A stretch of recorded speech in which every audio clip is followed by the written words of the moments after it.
programa de Teleavilés y la Fundación Gustavo Bueno. Hoy vamos a hablar precisamente de la muerte del Papa. El Papa ha muerto, Juan Pablo II ha muerto. 26 años de pontificado que han dado para mucho debido a las situaciones históricas que vivió, a la propia figura del Papa y a todas las circunstancias que le han rodeado. Un Papa que dicen mediático y un Papa que dicen que ha sentado o que ha, digamos, ha escrito o ha impreso en la historia, digamos, un momento absolutamente irrepetible. Para hablar de ello estamos aquí, unos cuantos contertulios como siempre en la escuela, especiales como siempre, y tenemos desde mi derecha tenemos a Javier Neira, periodista. Precisamente Javier Neira acaba de estar, digamos, en los prolegómenos de la muerte del Papa y justamente el día del entierro y de los funerales. Tenemos también al profesor Gustavo Bueno, a los que saludamos, y tenemos a los profesores, al profesor David Álvar González, ya conocido de todos ustedes también, profesor de filosofía, y también es habitual en nuestras tertulias Gonzalo Botas, abogado. Bueno, pues sin más preámbulos, yo creo que Javier Neira podría darnos ya una semblanza de lo que ha sentido en la propia Plaza de San Pedro respecto a lo que es la figura, la impresión que le ha dado, todo lo que ha rodeado la figura del Papa, la muerte, los últimos días, etcétera. Pues espera, por empezar por valorando ya, ¿no? Más que describiendo, porque describir siempre... Pues a mí me ha parecido... bueno, tuve esa sensación, que es un poco cursi decirlo, pero en este caso yo creo que es verdad, que era un momento histórico. Yo estuve en la plaza en el momento en que se supo la muerte del Papa, a las 10 menos 5 se supo, murió un cuarto de hora antes o así. Y bueno, pues tuve esa reflexión. Estaba hablando por teléfono con el periódico, dictando una pequeña crónica. Aproveché y hice la foto de las 3 ventanas ya encendidas. Bueno, tuve esa sensación, porque es una cosa personal, ¿no? Pero no es personal porque era de todo el mundo. El momento histórico es histórico porque es de todos, ¿no? Y lo que observé y lo que creo que transmití es, diríamos, bastante normalidad. Bastante normalidad. La gente estaba, pues, allí reunida, mucha gente ya de antes. Algunas personas lloraban, pero bastante normalidad. No hubo, y eso al día siguiente y al otro y al otro. Yo sí destacaría, y seguramente no es muy periodístico, pero yo creo que es verdad, destacaría que hubo mucho orden, mucha normalidad. Y también destacaría que eso, tanto por la Iglesia como por el Estado, las dos grandes instituciones están ahí presentes en ese momento. Y que eso seguramente solo pasa en Roma o en una gran ciudad, diríamos, del primer mundo, en un gran estado moderno como es Italia. En otros sitios no sería así, sería de otra manera, pues habría convulsiones, la gente se retorcería por el suelo de dolor o al revés. Pero yo creo que lo que más se veía ahí era, bueno, es un gran acontecimiento histórico, tiene una carga, diríamos, humana, emocional importante, muy importante, y sin embargo las reacciones son muy contenidas, son muy civilizadas. No sé si es bueno o malo eso, ¿no? Pero yo diría que son muy normal todo, no había nada se salía, diríamos, del guión, que no había guión, ¿no? Pero bueno, nada se salía. Gustavo. Digamos que el pontificado de Juan Pablo II fue realmente histórico y fue realmente diferente a los precedentes, o simplemente fue digamos, lo que ahora se habla tanto de Juan Pablo II es simplemente el resultado de unas constantes históricas determinadas que le han condicionado. No, yo aquí vengo enteramente como un doctorino porque no sé nada del asunto, ¿eh? Únicamente cuando se decía ha muerto el Papa, a mí me llamaba la atención de la contradicción de esta expresión, porque el Papa no muere nunca. El Papa no muere. Es decir, el Papa muere Wojtyla, la persona que lo encarna, pero digo lo siguiente, abundando en una exposición que yo hice hace muchos años sobre este mismo Papa, cuando estuve en Asturias, la característica de un Papa es ser la clase de un solo elemento. Y que yo no conozco ninguna. Creo que en derecho mercantil está el caso de las sociedades unipersonales. Cuando mueren todos los socios y queda uno solo, entonces este es el único socio. Cuando convoca el Consejo de Administración tiene pleno, tiene que, en fin, es secretario, tesorero, presidente, es decir, clase única, pero es un caso totalmente excepcional. Y además que, en cambio, el Papa, claro, es clase de un solo elemento. Y por tanto, cuando muere el Papa, creo que bueno, la sede vacante es el gran problema que plantea. Bueno, este problema está en serio teológicamente, ¿eh? Al estar la sede vacante, quiere decir que la Iglesia queda sin Papa, sin cabeza, de donde resulta que muchos teólogos deducían que por tanto el Papa no es esencial a la Iglesia, puesto que la Iglesia sigue en sede vacante aunque el Papa no exista. Y entonces, y por otra parte, claro, cuando muere el Papa, claro, al ser clase única, es decir, cuando muere un jefe de Estado, pues hay otros muchos jefes de Estado que quedan, ¿no? Y así sucesivamente, ¿no? Pero cuando muere el Papa, ¿qué es lo que muere? Dicho de otra manera, que en un jefe de Estado, por ejemplo, claro, el Papa también es jefe de Estado, pero vamos, eso es un convenio que sigue un tipo de Mussolini, que para darle un poco, que por cierto es un convenio que en cierto modo siempre se ha dicho que redundaba en detrimento del propio Papa. Es decir, el hecho de que el Papa sea jefe de Estado, pues claro, está por encima de todos los estados, aunque tenga las consideraciones diplomáticas, claro, que el mejor modo de resolver el problema de protocolo que se hacía con el Papa, ¿no? Ahora, el Papa, al ser pues clase única, yo creo que suscita este interés especial, que no suscita otro. Porque es decir, el Papa tiene unas condiciones tan especiales en su cargo, pero después tiene que estar identificado al cargo. Por eso no puede cobrar, por eso no hay un antipapa, no es posible. Es decir, dos papas, uno sobra. Entonces quiere decir que la muerte del Papa pues es algo muy especial, porque cuando vemos a Wojtyla como Papa, o que venga, la pregunta es, ¿nos interesamos por el Papa encarnado en Wojtyla o nos interesamos por Wojtyla encarnado por el Papa? Evidentemente los polacos, según se ha visto, da la impresión que aquello era Wojtyla lo que les interesaba, ¿no? Pero los que no son polacos, pues, y cada vez les interesaba por ser Papa, pero los que no son polacos es el Papa. Es decir, que para un católico, pues el Papa que ha sido elegido por el Espíritu Santo, no por el concilio, o por el cónclave, que simplemente, pues como decían los escolásticos, es instrumentaliter, no formaliter, ¿verdad? Es decir, el Papa lo elige el Espíritu Santo. Esto es muy importante, cosa que no ocurre con los demás jefes de gobierno. Entonces, si el Papa elige el Espíritu Santo, pues entonces casi no queda posibilidad de opinión, de hablar sin incurrir en herejía. Yo por eso no quiero incurrir en herejías y de momento dejo ya. Pues bien, pues a ver, incurramos si queréis en alguna herejía. O sea, el Papa elegido por el Espíritu Santo, este Papa, Juan Pablo II, Karol Wojtyla, ¿cómo ha encarnado esa dirección nombrada por el Espíritu Santo, así a grandes rasgos?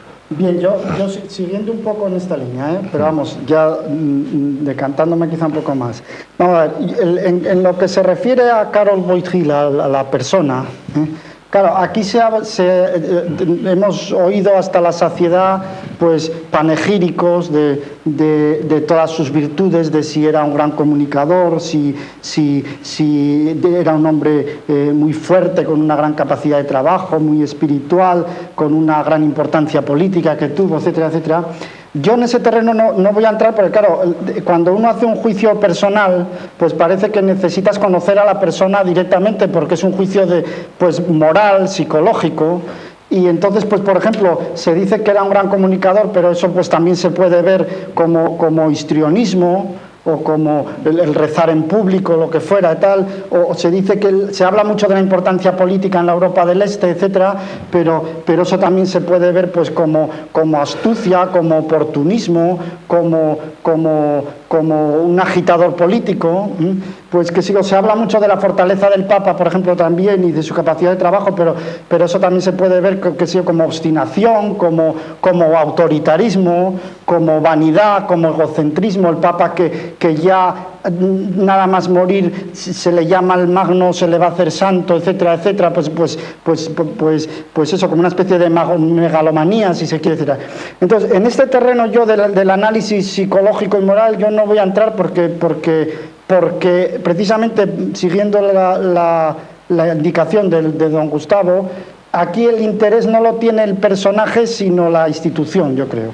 Y entonces yo creo que lo que interesa más valorar, en mi opinión, es el 26 años de marcha de la Iglesia, que más o menos, pues sí, es un cuarto de siglo, es una magnitud ya que se puede ver tendencias o lo que sea, ¿no? Y esto es lo que yo voy a hacer. Cuando se valora eso, fundamentalmente yo creo que la primera valoración que hay que hacer y reconocerle al papado de estos 26 años es que en estos 26 años la Iglesia Católica en el mundo, no en Europa, porque Europa es una cosa especial, pero en el mundo globalmente no ha perdido posiciones. No ha perdido posiciones frente al protestantismo, no ha perdido posiciones frente al Islam, no ha perdido posiciones frente al sintoísmo, el hinduismo, etcétera, etcétera, frente a las grandes religiones. Y esto es muy importante teniendo en cuenta que el cristianismo, su origen es europeo y en Europa hay un gran decrecimiento de la natalidad. Quiero decir, que esto es un mérito porque el Papa ha abierto, este papado ha abierto mercados pues en Asia, en África del Sur, en América del Sur, etcétera, etcétera. Y esto yo creo que quiero decir que cuando uno está de gerente de una institución, lo que se le puede pedir es que mantenga la institución en marcha, que la aumente, que por lo menos que no retroceda, ¿eh? Y yo creo que esto es lo básico, ¿eh? Lo mínimo que se puede pedir. Y en este sentido el Papa ha cumplido. Este papado es un papado que en ese sentido se puede decir que la Iglesia ha afianzado posiciones por lo menos, eso ya los que lo juzgan de la manera más prudente. Y luego la segunda cuestión tiene que ver con, claro, la Iglesia es una institución muy anormal, la Iglesia católica, no hay otra igual, ¿eh? Es una institución, yo creo que se puede decir, del antiguo régimen. Es decir, es una institución que no es democrática, que es autoritaria, que es una teocracia, en la que no hay libertad interna ni la puede haber, en la que hay discriminación por el sexo interna y se discute si hace falta que la haya o no, ¿eh? Porque eso se discute si es accidental o es esencial a la organización misma. Entonces, claro, es una institución muy anacrónica desde ciertos puntos de vista, ¿no?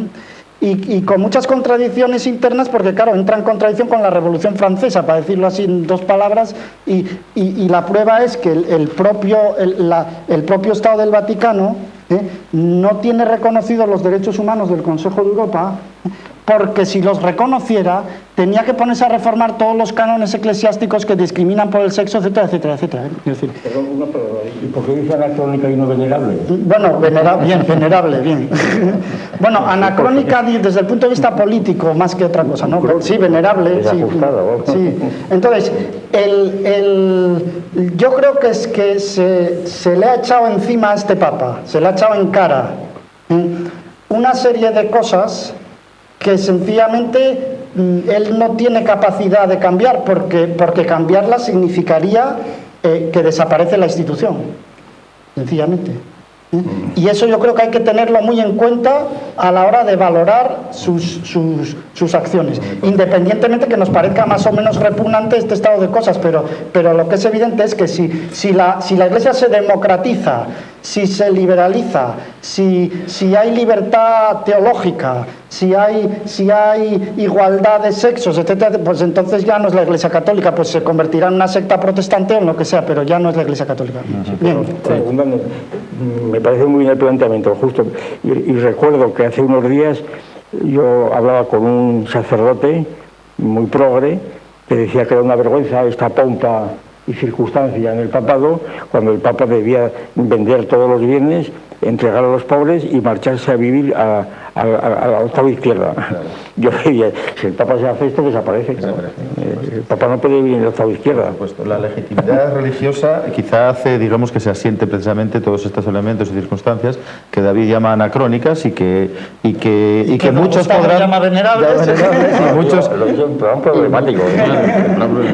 Y muchos llamarían esenciales precisamente, y justamente es precisamente porque Juan Pablo II, Juan Pablo II, nombrando así al papado, ha mantenido estos elementos, es como también David Álvaro González parece que dice que la ha afianzado y la ha mejorado. Solamente cambiando el signo que tenía en los últimos años del papado de Pablo VI, parece que ha sido posible justamente este progreso de la Iglesia Católica o este afianzamiento, ¿no? ¿Cómo lo ves tú, Gonzalo? Pues hombre, en principio lo que sí parece es que Papa, para un católico, el Papa siempre ha de ser bueno, es bueno porque es una elección del Espíritu Santo, se supone que es infalible. Dicho esto, además, lo que sí hay que tener en cuenta, mirando con una cierta perspectiva, yo quizás sea el que menos tengo, porque es el único Papa que recuerdo de una forma más o menos dándome cuenta de lo que hacía. Los anteriores era todo muy pequeño, pero yo sí que creo que el Papa va siempre con su tiempo. El Papa no es... Cada Papa es el Papa adecuado para la época en la que vive. Si a otros papas se habla de que papas anteriores tenían menos carácter, eran gente más dócil, más buena, alguno era el Papa bueno, se le llamaba, pues quizás era porque en ese mundo, en ese estado de cosas que existía, la Iglesia necesitaba que su cara fuese de una forma, que su comunicación fuese una forma o fuese otra. Lo que sí parece indudable es que este Papa ha sabido vivir la época que le ha tocado. La prueba de que ha sabido vivir la época que le ha tocado es que a pesar de que el mensaje no gusta, esto es un lugar común que se ha dicho muchas veces, no que no guste, sino que quizás sea el mensaje general, ¿no?, de la Iglesia. Lo que nos pasa a los católicos es que nos obliga más de lo que nos queremos obligar, si nos gusta mucho el Papa, si nos gusta mucho el mensajero. Esa frase que se ha utilizado, pero no nos gusta todo lo demás. Quizás nos gusta el mensajero porque es una persona que ha sufrido en carne propia. Parece que ser los grandes azotes del siglo XX, los ha sufrido, los ha superado evidentemente, si no hubiese llegado. Y con su vida, con su propio ejemplo, que es parte de lo que tiene que hacer un apóstol, no olvidemos que el Papa no deja de ser un apóstol, ha dado ese ejemplo de cómo superarlos y de cómo enfrentarse a todo lo que se le ha puesto delante.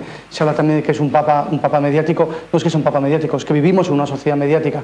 Hoy en día todo pasa por los medios de comunicación, todo pasa por la forma, todo pasa haciendo un chiste por el talante, ¿no? Es decir, evidentemente hay que, hoy en día, evidentemente porque además precisamente este Papa, otra cosa que se le achaca es esa falta de talante, ese hablar claro por encima de lo que es lo curioso, además de ser mediático, de saber manejar los medios de comunicación.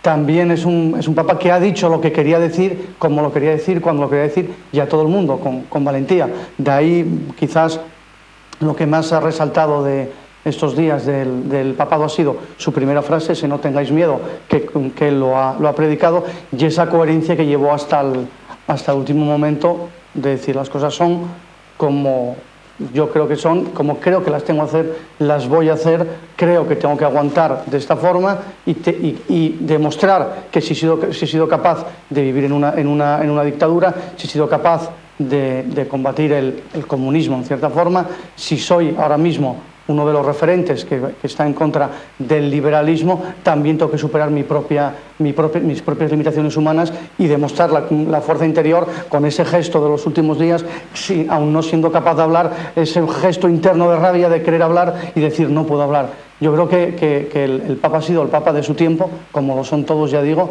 y quizás con unos valores que son los que encarnaron, yo creo que a toda la sociedad occidental del siglo XX, de haber superado lo que llamo los dos grandes males, últimos males de la historia, tanto el nacionalsocialismo como el comunismo.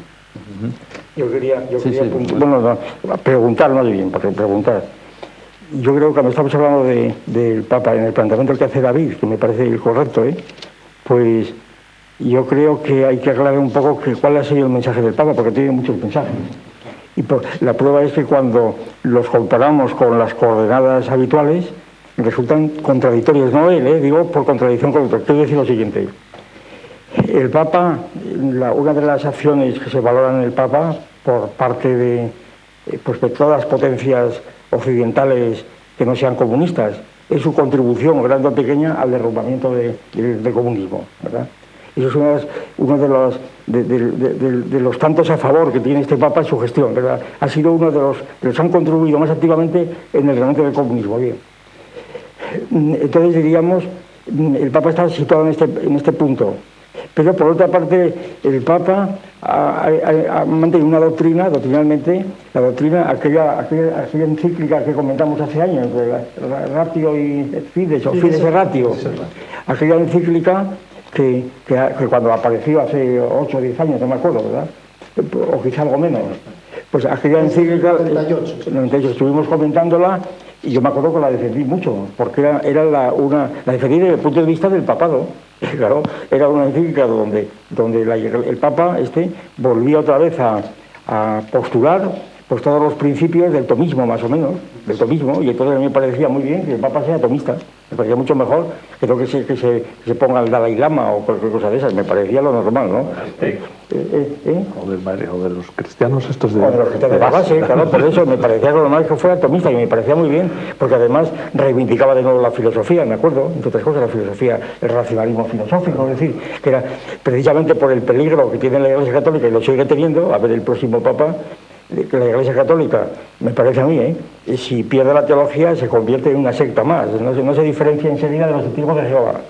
Es decir, si tú quitas a la Iglesia Católica, a mi juicio, históricamente la gran tradición de la Iglesia Católica es el racionalismo, el haber incorporado toda la filosofía griega y posterior.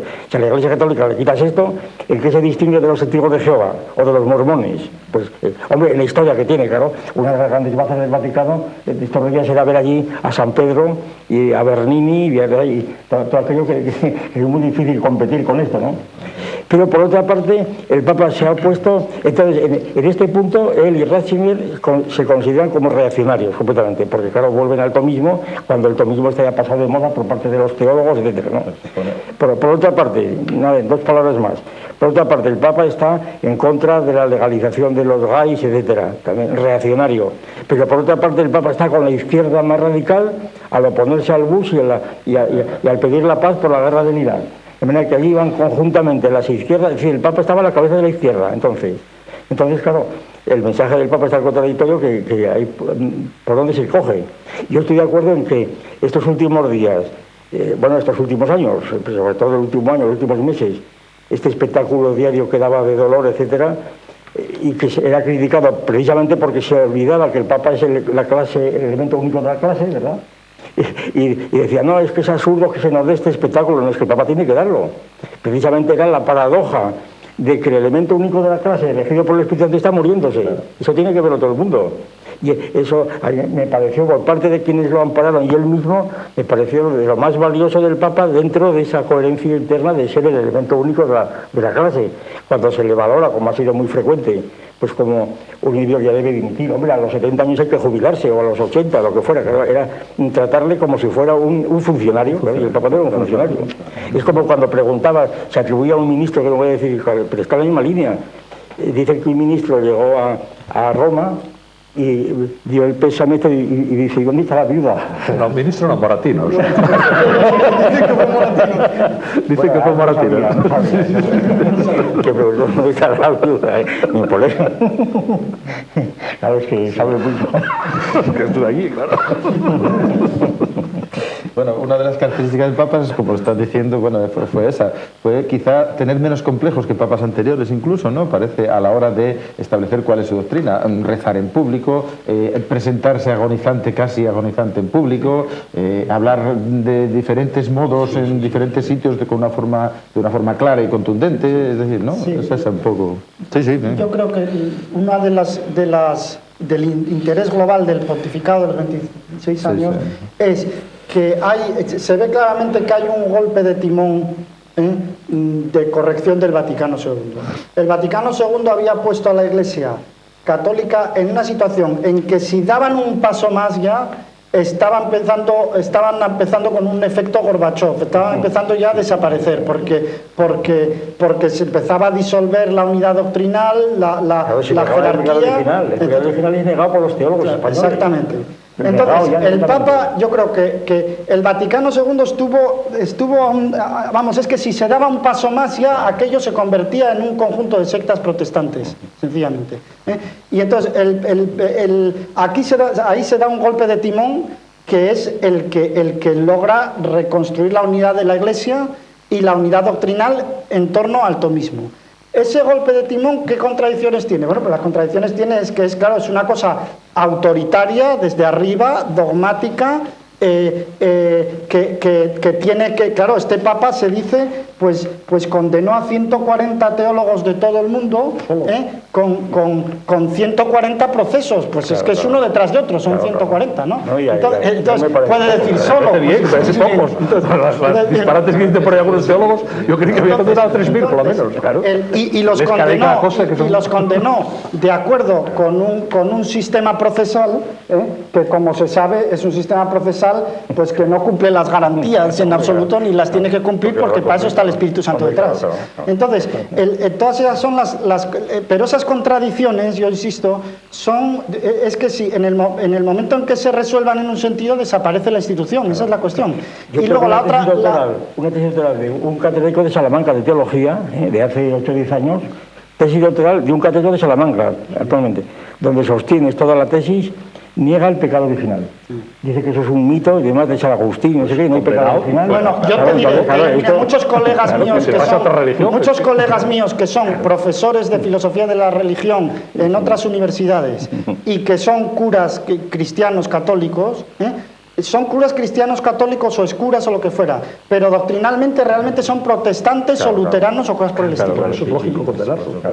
Naturalmente. Entonces, hablabas antes de que esas contradicciones son las que sostienen y hacen que la Iglesia sea lo que sea. Luego no son contradicciones, precisamente todo lo contrario. Internamente que un sacerdote de la Iglesia Católica niegue el pecado original, yo creo que está fuera de la Iglesia. Claro, está fuera. Hasta que el Papa, claro, no. Es que no se concibe. Es interesante reflexionar un poco sobre cómo estaba la Iglesia en las 2 décadas anteriores, por así decirlo. Así, recordando incluso impresiones personales. Sí, pero si te parece, lo hacemos después de la publicidad, porque ahí sabes que en televisión la publicidad impone. Estamos en la escuela, estamos hablando del papado, ha muerto el Papa, o como dice el profesor Gustavo Bueno, ha muerto Karol Wojtyla y el papado pues está vacante de momento, la sede vacante. Estamos hablando de los 26 años del papado de Karol Wojtyla, Juan Pablo II. Volvemos después de publicidad, no se vayan. Desorientada, fraccionada. Era la época de diálogo cristianos marxistas. Se abrazaba, diríamos, al enemigo natural, o al rival, al competidor, se abrazaba como boxeadores sonados. Se abrazaba, vamos a dialogar con estos porque estamos. Y si no, otros habían decidido la teología de la liberación ya, directamente coger la metralleta y convertirse en bolcheviques por Perú o por ahí. Entonces, de esa situación es la que coge, cuando llega bueno, cómo estaba internamente. Lo del banco famoso que estalló después, ¿no? El banco ambrosiano, de Marcicos, no sé qué, que se andaba por ahí la mafia metida, la P2, todas aquellas cosas. O sea, yo, en todas las cosas, pienso que este papa que acaba de fallecer, o sea, se rompió la tradición de 500 años de papas italianos porque buscaron uno muy lejano, por si acaso. Por si acaso, había tal follón ahí en torno a tal que dijeron, vamos a coger uno de Polonia que no tiene nada que ver con todo esto y que puede, digamos, y tenía menos contraindicaciones que los que estaban aquí. Yo creo que fue una de las razones del Espíritu Santo, pero una de las razones. Entonces, ante esta situación, el Papa que acaba de fallecer, bueno, le da un poco se puede estar o no de acuerdo en unas cosas o en otras, en todas o en ninguna, pero lo que es innegable es que es eso, no tengáis miedo, que ha dicho, venga, para adelante, yo creo en esto y los pongo. Me pueden dar un palo terrible por exponerlo, y le han caído palos tremendos a este Papa, pero los ponía y daba la batalla. Y acabó con ese complejo de inferioridad horroroso que tenía. Bueno, nos recordamos todos, los años 60 y 70 era una cosa, vamos, es que predicaban al revés, diríamos, los curas en las parroquias, ¿no? En relación con esa contradicción, con Santiago Carrillo, el año pasado, hace 2 años, tuve ocasión de hablar con Santiago Carrillo en televisión, en Madrid, y me acuerdo, no sé cómo salió, dije, era cuando hablaba de Irak. Dije yo, pues el Papa está con vosotros, con la izquierda, ha ido contra la guerra de Irak. Y por tanto tenéis que valorarle, que al fin de cuentas se ha puesto y me dijo, así como esto, vamos, me dijo, sí, va a la guerra de Irak, pero al mismo tiempo viene aquí en las elecciones de ANER para apoyar a la derecha. Allí estaba la contradicción completa, de manera que no le valoraban la realidad porque había venido a apoyar a Aznar. Quiere decir que también demuestra cómo está el asunto.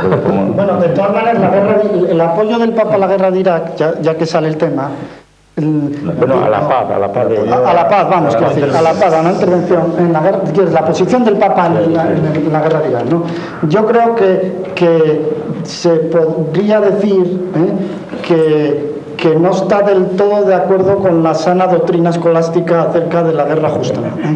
Quiero decir que el Papa, dada la situación geoestratégica en la que estamos, es decir, que Europa es cristiana, Rusia, etcétera, es cristiana ortodoxa a medias, etcétera, pero que debajo tenemos toda la franja del Islam, tenemos toda la franja del Islam debajo y por Oriente Próximo.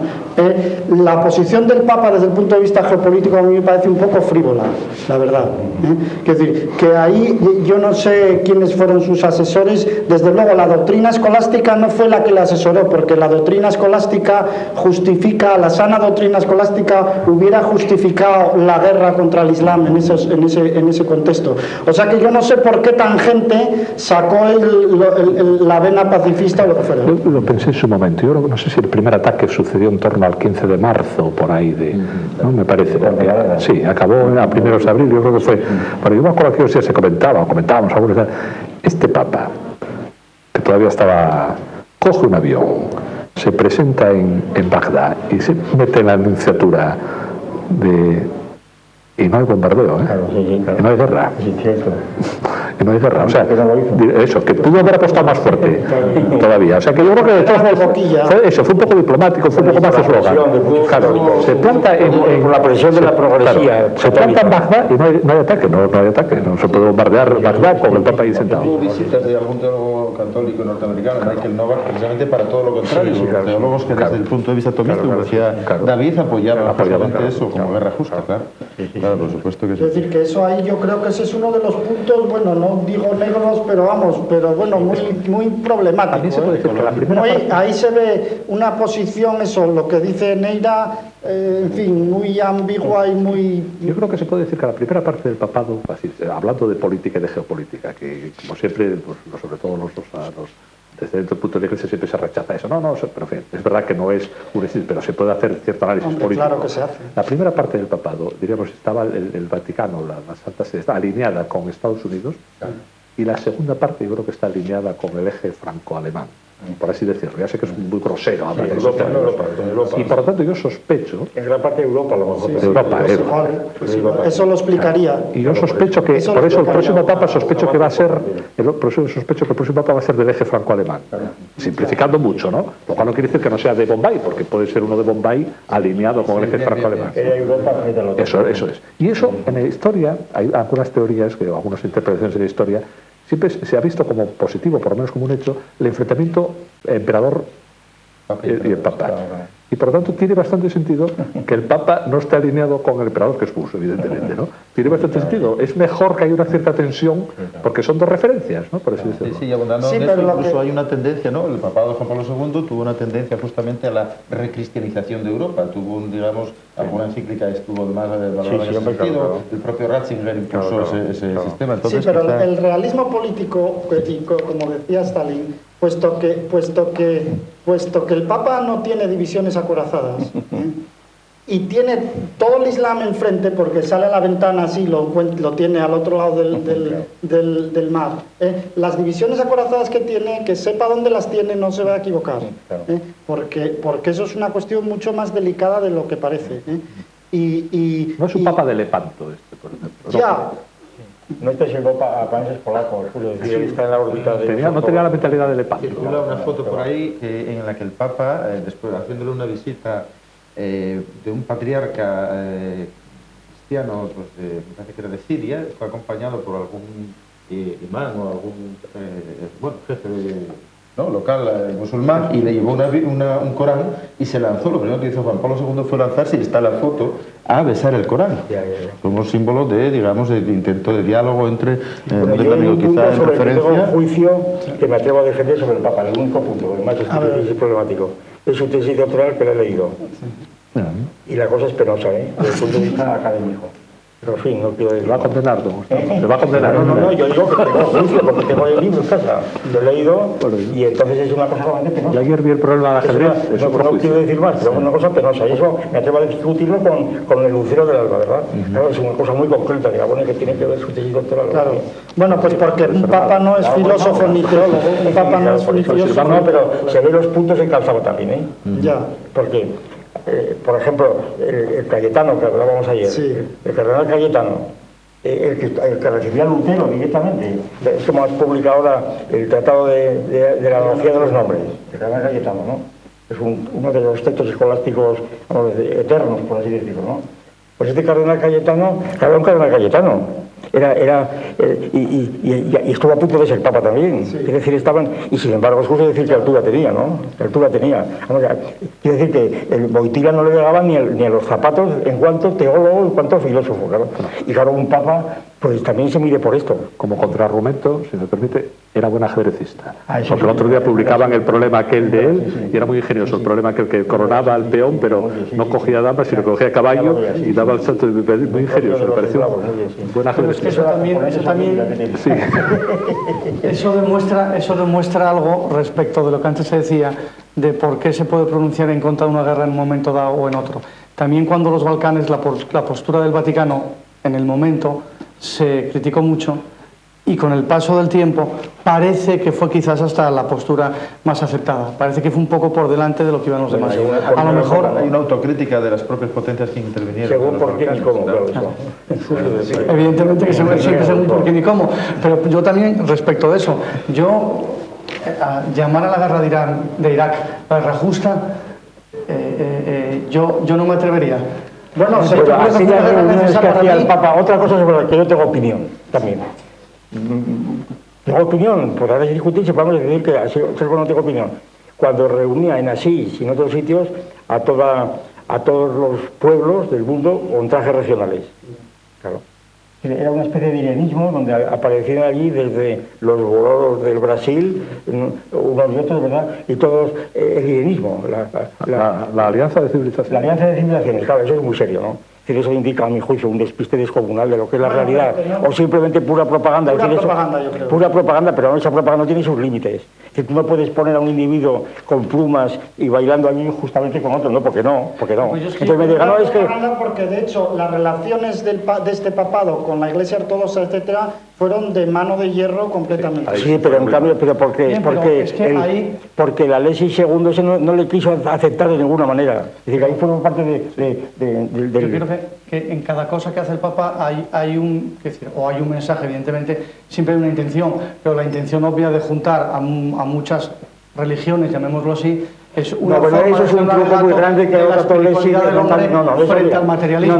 Vamos a dejar de tonterías. La intención es esa. Vamos a dejar de tonterías, que eso yo por ahí no paso, ¿eh? No paso porque aquí el Papa, además de lo que es, claro, pertenece a la tradición de todos. Y entonces hay puntos donde yo no puedo transigir. Bien, pero, de ninguna manera. Sí, ahí el Papa me parece mucho más que con lo de los homosexuales. Ese es un punto central en el que nadie le da importancia por ese irenismo absurdo completamente. No, pero sí hay que tener en cuenta que el Papa no habla solo para gente... pero ¿cómo habla para un individuo que no habla latín, ni habla italiano, ni francés, ni español? ¿Cómo habla? Pero los gestos del Papa van dirigidos a todo el mundo, bueno, en lo que es la escala intelectual, desde gente muy poco cultivada a gente muy cultivada. Y esos gestos son los que en los que yo creo que hay que buscar... Eso es propaganda, eso no se paga. Por introducir otra cuestión. Hay gente que solo le llega la propaganda, eso no vale no le puede llegar nada, no le llega nada.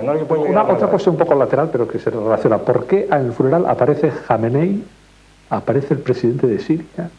A mí se me ha sorprendido mucho. Bueno, se puede decir, relaciones internacionales. Hay un movimiento musulmán muy fuerte en el patriarca de Milán. El patriarca de Milán, que es uno de los papables, es, partidario de la unión con los musulmanes, lo cual ya es el colmo, ¿no? Es decir, que también eso tienen que explicarlo. Es decir, que no, es como la cuadrada del círculo. Por cierto, estos flacos, ¿no? Hombre, claro, es que empezar a tomar contacto con los musulmanes, ¿qué quiere decir eso? A mí me recuerda el famoso drama de Natán el Sabio, de Lessing, ¿verdad? Que tanto se cita ahora. Es más o menos esto. Es decir, Natán el Sabio, es una cosa muy conocida, pero para los que no lo recuerden. Natán el Sabio es la obra teatral que inicia el teatro alemán, ¿no?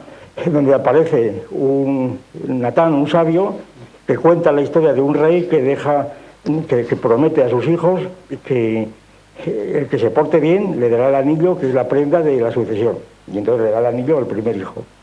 Cuando muere el padre, claro, el hijo ya se considera sucesor, pero entonces el hermano segundo y el tercero exhiben su propio anillo. Resulta que el padre ha dado los 3 anillos a los 3. ¿Qué hacemos aquí? Moraleja, pues el padre es Dios, claro, y los 3 anillos son, pues, judíos, moros y cristianos. Las 3 religiones son las mismas, por lo tanto tenemos que dejarnos de diferencias estúpidas porque todos venimos de la misma religión, del mismo Dios. Bien, ahora bien, esto que se utiliza ahora, y lo he utilizado últimamente en círculos eclesiásticos, esto lo hizo Lessing con una intención de una ilustración radical, diciendo que las religiones positivas deben desaparecer, por lo tanto desaparecer sacramentos, papa, iglesia, etcétera, porque lo único que queda es la religión natural, pero esa religión natural va en contra de las 3. Y entonces, esto de Natán el Sabio, pues claro, no pueden sencillamente estar aplicando porque las religiones son incompatibles como religiones positivas. Es decir, el islamismo es totalmente contradictorio contra el cristianismo y viceversa.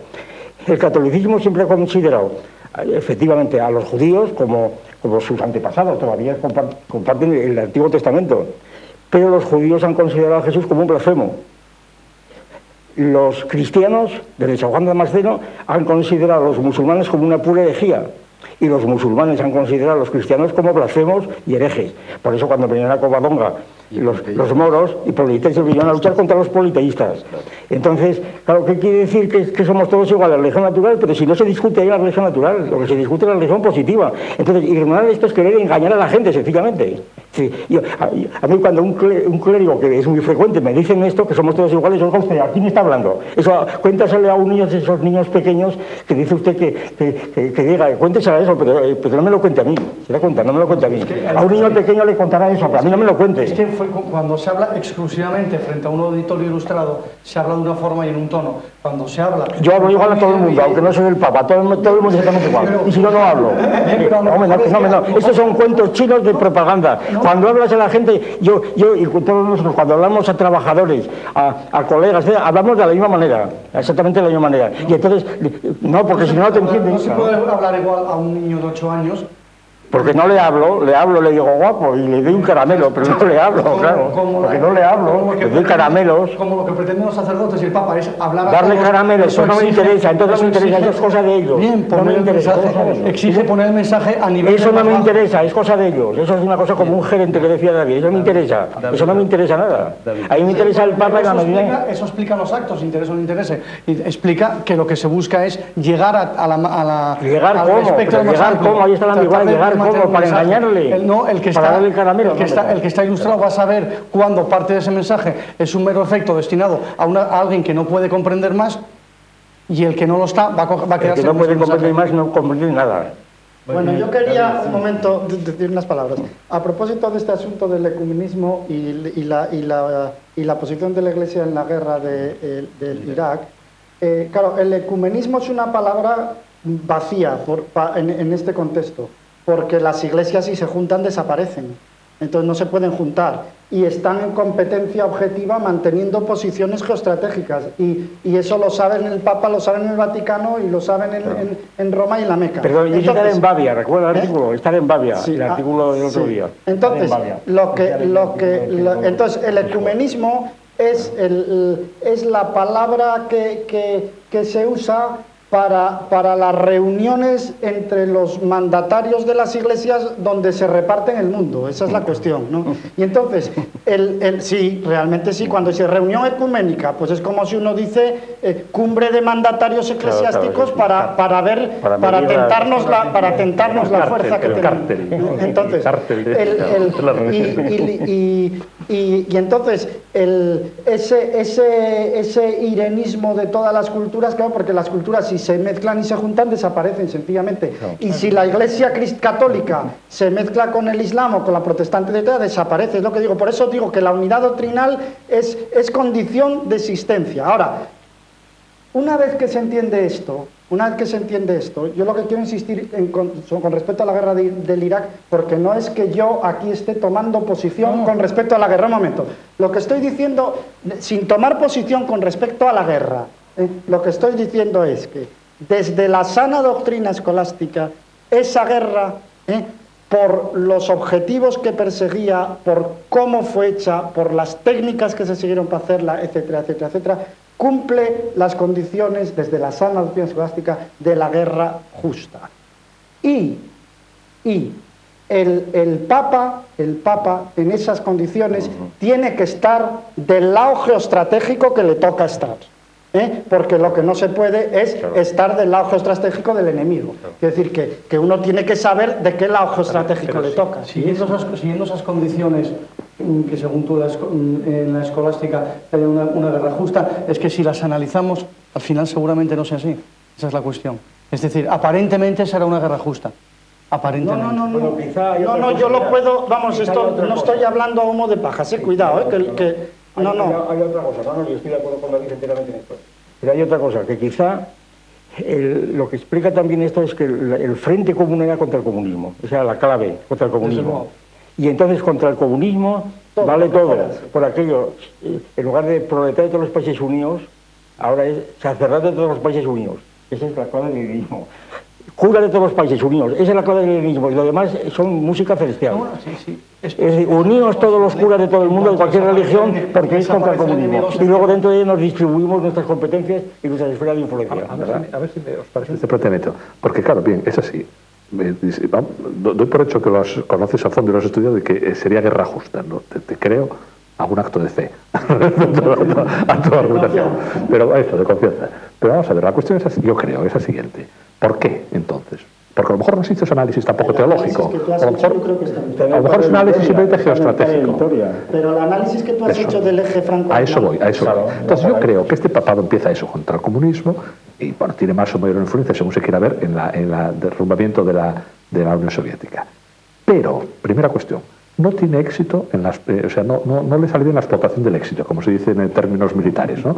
Porque el este de Europa no se hace católico. Ahí renace la Iglesia ortodoxa y muy fuerte, no es muy beligerante. Y no la han dejado ni ir a Moscú de viaje. ¿No? O sea, han presionado a Putin o al anterior, y el Papa no, y no pudo ir. Quería y no pudo. Bien. Primer factor, digamos, en Polonia mismo, los partidos cristianos se vienen abajo. Curiosamente, una vez que hay libertad y democracia y votaciones, resulta que todo el movimiento de Valesa casi desaparece, no desaparece, pero bien. Primer factor, digamos, de fracaso, por así decirlo. Sí. No, de fracaso. Eso. Segundo factor, en Estados Unidos, las iglesias luteranas, protestantes de Estados Unidos empiezan a entrar fuertemente en Latinoamérica, en Hispanoamérica, con mucha fuerza. Por tanto, ojo, cuidado, que Estados Unidos empieza a ser problemas. De ser aliado pasa a ser un... ¿Por qué? Bueno, por factores diversos. Yo creo que uno de ellos es por la teología de la liberación que había minado las filas católicas en Hispanoamérica. Y tercer asunto, yo creo que también muy importante, en los escándalos de pederastia que surgen en Estados Unidos. El obispo de Boston, porque objetivos o no, yo creo, no me consta, pero creo que están también, aunque sean verdad, pero están, diríamos, le han puesto al altavoz las competencias, las otras religiones para tal. Entonces, en ese momento, el papado del Vaticano, la Iglesia, hombre, Estados Unidos empieza a ser problema. Y nuestra alianza, que tampoco nos salió tan bien nuestra alianza porque no avanzamos posiciones en Rusia. Y quizá por eso entonces empieza, vamos a ver el eje franco-alemán. Conclusión, Zapatero es un fenómeno. No, es más peligroso todavía. Bueno, de hecho la televisión española, oficial, diríamos, la Tele1, sí, ha dado más cobertura al Papa que cualquier otra. Es decir, que el laicismo de Zapatero no se ve por ninguna parte, ha sido todo lo contrario.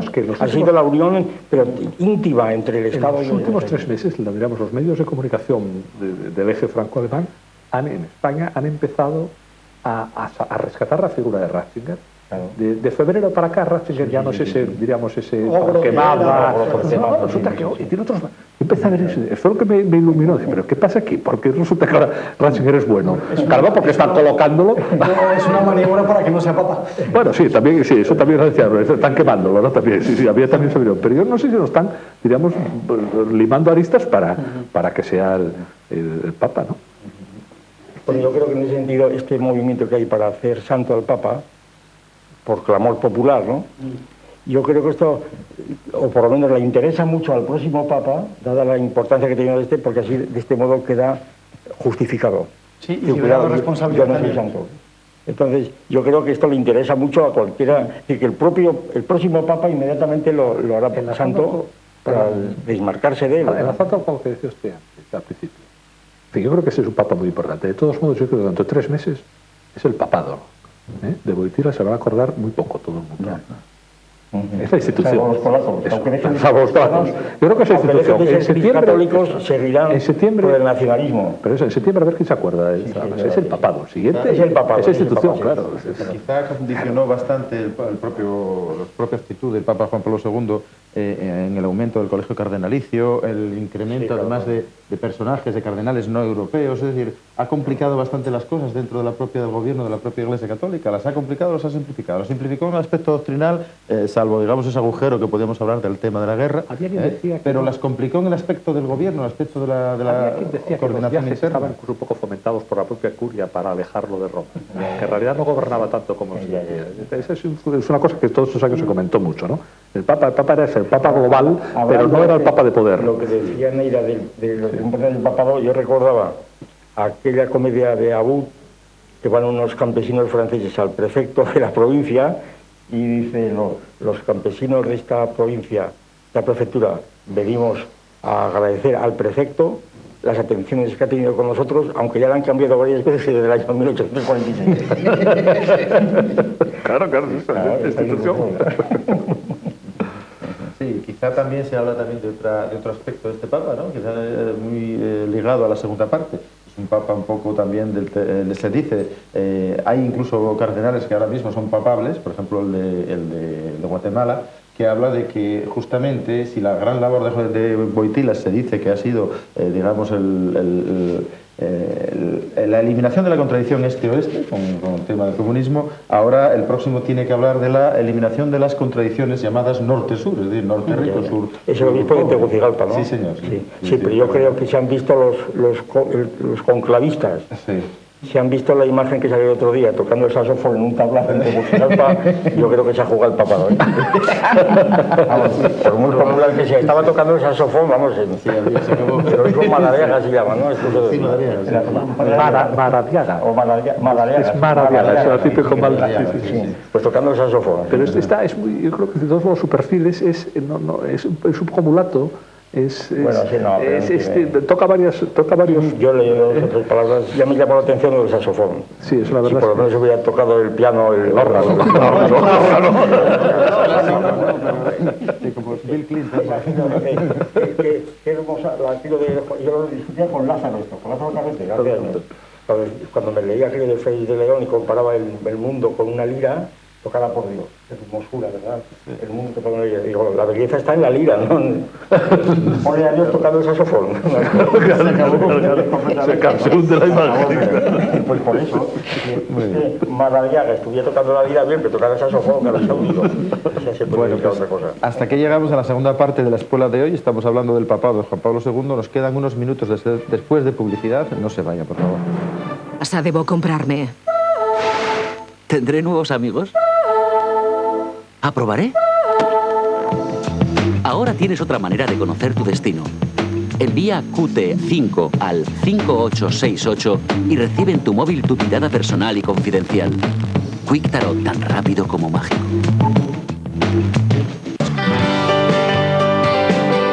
Los Telares, espacio de moda para toda la familia.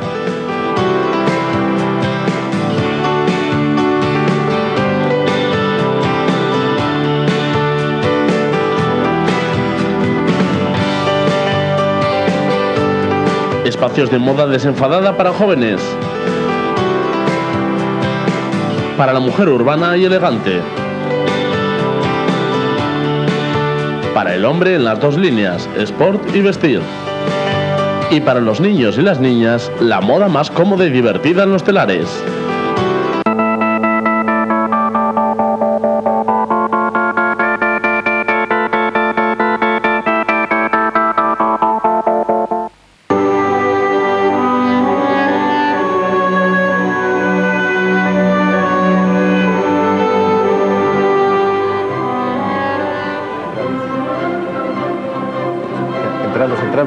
Entramos ya.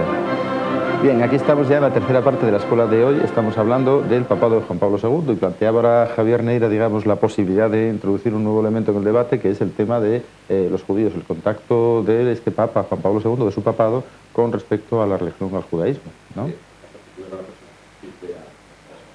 Y a las dictaduras y estas cosas, ¿no? Por eso que siempre se ha dicho ya antes, ¿no? Comunismo, nazismo. Y claro, en Polonia, precisamente las víctimas oficiales eran los judíos. Y se han contado muchas anécdotas, no sé si un poco edulcoradas, pero yo las doy por buenas, de que él, por ejemplo, procuraba el fútbol, jugaba con el equipo de los judíos siempre, porque digamos que eran los que si se les había trampas el árbitro, ¿no? Y que tuvo una novia o medio novia judía, que la deportaron a un campo de concentración y bueno, pues la exterminó y murió. En fin, y el papado eso se vio. Él creo que eso lo tenía muy claro, estaba claramente muy sensible. La base del Antiguo Testamento, que es lo que claro, es la base, integrante de la cosa que no ocurre con el Corán, que es muy importante. El Antiguo Testamento es parte esencial del cristianismo, claro, parte esencial. Y el Corán no, el Corán es una desviación completamente distinta, vamos. Es decir, que es natural que tenga una vez ya superado la idea de que mataron a Cristo, esas cosas, ¿no? Hay una anécdota que para contar otro día, yo no la había leído, que yo creo que era el cardenal de París, un cardenal de París que es yo creo que ahora está jubilado, vamos, de mérito, pero que es judeo converso. Ya. Sí. Y que, bueno, fue a ver al Papa una vez y le besó la mano al Papa, lo normal, ¿no? Y cuando se retiraba, el Papa besó el sitio donde le había besado el judeo converso, como símbolo de reconocimiento hacia los judíos. Y quizá también tiene que ver algo el hecho de que, o influye el hecho de que la Iglesia Católica en Austria y en la propia Alemania pues digamos no condenó suficientemente, incluso se le acusa de haber colaborado en su momento. Sí, lo de Pío XII. Es uno de los perdones. Lo de Pío XII y el nazismo, claro.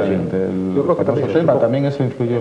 Bueno, yo es una excusa, justo, pero yo creo que eso es extensible a todo Occidente. El New York Times, periódico de familias judías, publicó durante toda la Segunda Guerra Mundial un editorial en contra de la persecución de los judíos. Un editorial en 5 años. O sea que yo creo que se lavó las manos todo el mundo en esta historia. De eso, menos Franco. Franco y judíos. O sea que la cosa hay que contarla. Otra cosa que quería yo insistir, antes el profesor hablaba de la mediocridad, diríamos, teológica, teológico-filosófica de Papa, y yo creo que esto es también un rasgo de este pontificado, ¿no? Es decir, por un lado está la virtud de haberse centrado en el tomismo y haber tomado eso como referencia. Por otro lado, está yo creo que el defecto de no haber hecho una teología, aunque fuera tomista, pero que estuviera un poco a la altura de los tiempos, que eso se echa mucho en falta. Porque concretamente... concretamente lo digo porque es bien sabido que la Iglesia Católica en este pontificado ha perdido posiciones en Europa. Claro, perder posiciones en Europa se puede decir es muy fácil porque se partía ya de unos porcentajes muy altos que en principio pues casi solo podían bajar, no podían subir más, ¿no?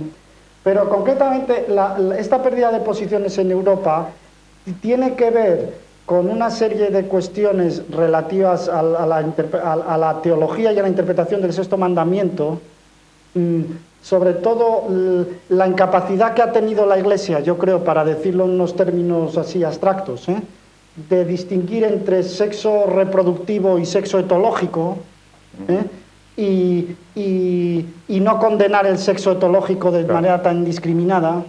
Por sexo etológico pues hablamos del sexo que no tiene por finalidad la reproducción, ¿no? Entonces el tomismo aguanta todo eso perfectamente, aguanta perfectamente esa distinción, aguanta el preservativo, aguanta la bendición del sexo etológico. De hecho la Iglesia ahora está metida en este punto, en una encerrona, porque reconoce que el sexo etológico y el biológico se pueden separar porque apoya la fertilización in vitro, pero luego no reconoce el sexo etológico separado, lo cual es una cosa absurda. Entonces, perdona un segundo, Neira, termino el redondeo. En este tipo de cosas, por ejemplo, que además son completamente accidentales, porque son de la casuística moral, no afectan a la centralidad del dogma, etcétera, etcétera, la Iglesia no ha estado a la altura de los tiempos de ninguna manera. Y yo creo que eso se debe a esa mediocridad doctrinal. El desarrollo de la bioética católica también es muy penoso, es muy pobre. Improvisando, quizá, seguro que tiene razón, pero quizá no lo resista la orden social, esas cosas. Por ejemplo, el orden social lo está demandando. Desde la demografía. Lo está demandando porque de hecho no dudas, Neira, de hecho los católicos, quiero decir, los católicos utilizan anticonceptivos como los demás porque si no salen las estadísticas. Entonces y ya digo, esto es una cosa accidental completamente, que si me lo encargan a mí en 3 días les hago una teología para justificar el sexo etológico. Para aplicar una distinción ahí que si formal y instrumentalista, entonces lo que sea, ya tiras con la yo creo que estamos quizás elevando demasiado la disquisición, y yo vuelvo un poco a la idea que expuse antes. Hay que tener en cuenta que el mensaje que tiene que dar la Iglesia es uno para todo el orden. Es por el respeto que tenemos a los cristianos, por el respeto, porque no los consideramos mongólicos ni débiles mentalmente, y por tanto queremos que el mensaje exige más. Bien, pero es que dentro de todas las religiones y dentro de todos los sectores sociales hay gente más intelectual y con mayor capacidad de comunicación. Esa es la teoría de Averroes, ya, pero por ejemplo, las 3 capas del hombre religioso: la fe del carbonero, donde vale todo; la fe del teólogo y la del filósofo. Entonces, cuando uno pretende llegar a todas Pero partes. llegar a qué? Pero hay que adaptar el mensaje. De hecho, mira, de hecho en estas... La función de la Iglesia Eso no es es llegar a llegar. todos sitios. De hecho, en Para estas llegar hay que cuestiones- adaptar el Eso es un mensaje. planteamiento puramente propagandístico de jefe de ventas. Bueno, Llegar a que bien, te compren el... bien. Y como jefe de ventas, Juan Pablo II Claro. ha hecho... Bueno, pero eso no es llegar ya. Para mí eso no tiene... No, pero por mucho más ejemplo, noticia yo que vende insisto, Coca-Cola. ¿no? aquí la Iglesia está, en este punto tocante al sexto mandamiento, a la distinción entre sexo etológico y biológico, la Iglesia está completamente atascada, está presa de sus propias posiciones, Claro. porque a la vez está autorizando la fertilización in vitro, etcétera, etcétera, y está llegando a situaciones absurdas, como por ejemplo el uso del preservativo en relación con el SIDA, etcétera, etcétera, que ya digo, con un poco de teología, deduzco yo el sexo etológico del templo del Espíritu Santo y donde quiera. Quiero decir que eso y eso está afectando mucho. Sociológicamente, David, me reconocerás que no decide lo que diga el Papa para que en Sudáfrica lo empleen o no el Sí, pero preservativo. Neira, me parece que ese reconocerás- argumento es que le hacen. pero- Por culpa del Papa se muere un millón de... No, por supuesto que no. Porque además el Papa está proponiendo la castidad. Por supuesto que no, pero saberse reconocerás... adaptar, pero realmente es más radical que el preservativo. Pero reconocerás el mensaje del Papa respecto al preservativo reconocerás del SIDA. que cuando hace... Occidente o el tercer mundo. El tercer mundo no repara en ese mensaje. El tercer mundo está preocupado por otras cosas. No llega ese mensaje. Es que quiere decir, No, quien no. critica que el Papa Carlos, no tenga visión Carlos, respecto no del llega. SIDA No, del que no es que preservativo, tenga es visión. Occidente. No decimos que no Es el tenga norte. visión. Decimos que lo haga mal. Que no tiene instrumentos teológicos para hacerlo. De acuerdo. Pero es que esto se critica desde aquí. Bueno, Cuando son el problema 300 está allí. millones, pero son 300 millones de los 1.100, ¿eh?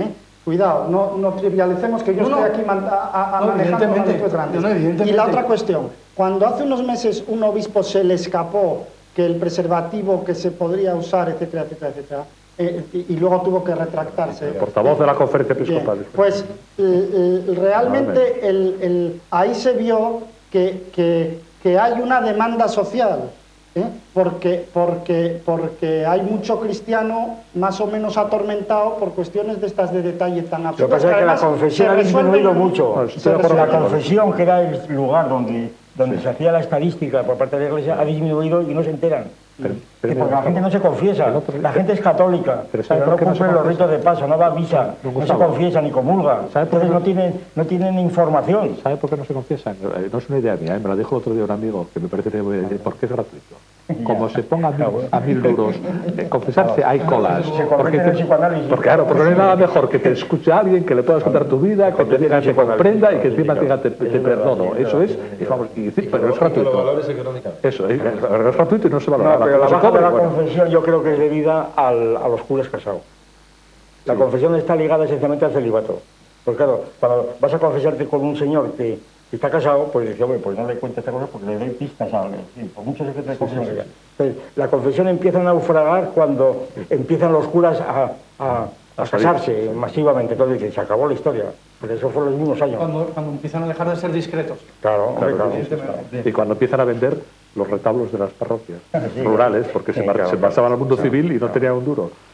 Bien, bueno, pues hasta aquí tenemos que llegar en la escuela de hoy. Estuvimos hablando del papado de Juan Pablo II. Seguro que nos quedan algunos temas en el tintero, pero bueno, habrá ocasión de tocar el tema de la Iglesia Católica en futuros programas. Bueno, despido y doy gracias a todos los contertulios, a Gonzalo Botas, a David, al profesor Gustavo Bueno y a Javier Neira. Nos vemos la próxima semana en la escuela y hasta pronto.